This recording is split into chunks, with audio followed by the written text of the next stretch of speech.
Light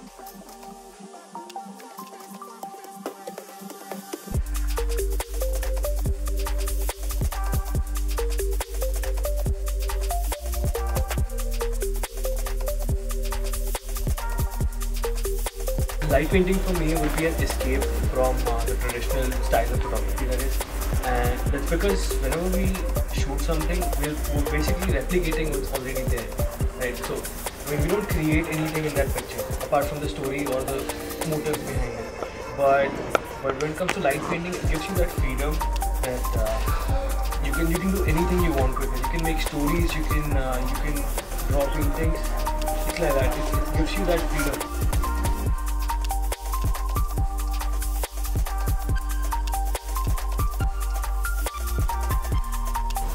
So like, as my friend Swan over here suggested, like we create stuff out of scratch material, and also in my opinion light painting is like, you don't take a picture in it, you make a picture. Yeah.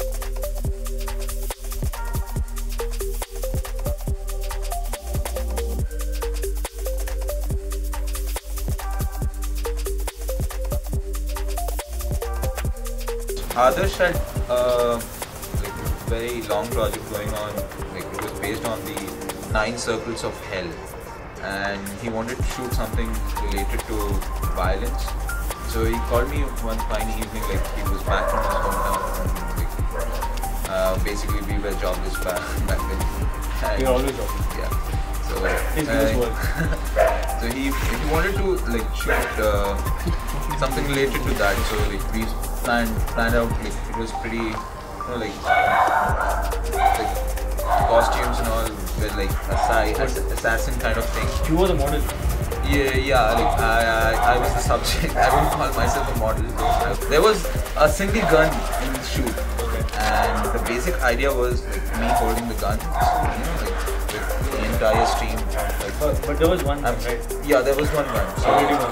So like it was basically a long exposure shot, and when he was like lighting up one side. Oh, that's smart. Yeah, that's and then he instructs me to put the gun in the other hand, and then there we go. Then you got the shot. Yeah, that's it. It was fun. Yeah. Basically, you don't require any sophisticated gear to carry out light painting. All you need is a camera which supports slower shutter speed, a sturdy tripod, and a remote perhaps. Lucid Canvas is a pretty good initiative by these young guys. Like we were young once, right? Remember when we were young? We tried to do something, and I think these guys are only doing it better, right? Yeah, I think these guys are inspiring a lot of people, like through these set of artists mostly. Yeah, interactional videos on how to do light painting